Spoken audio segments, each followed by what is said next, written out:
Oh lala! So good morning guys. So doon na lang tayo ipakita gamay no sa mga budget meal diha nga mga unit nga nang may naay mga bangga nga mga ingunan eh. So na lang ko ipakita sa inyo mga tutorial lang nga simple pero makabalo pud mo basi pag ingunan nga mga budget meal lang. So natahiman gamito na ni so order lang ni nato sa Shopee ug sa Lazada. So nag-order.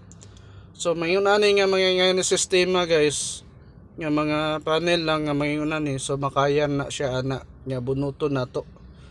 So ingana tanaw lang niyo akong gibuhat yung gyud santo i-push na to gamay.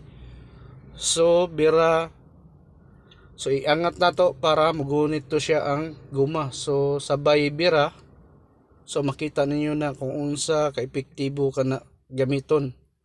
Sa mga budget meal lang ha kanang wala kayoy kuan kay ngani mga singil mga dagko-dagko gyud. So na siya gamay so gamay na po datong gigamit. So ayun. Gibira na nato. So makita na to nga namin so tanawa guys unsa ka epektibo atong gibuhat. So please follow my page for more videos, for more tutorial kahit gamay lang. So God bless guys. Please follow my page and also my YouTube channel. God bless us all. Amping kanunay samot na sa akong mga kabakal o kalatero. God bless.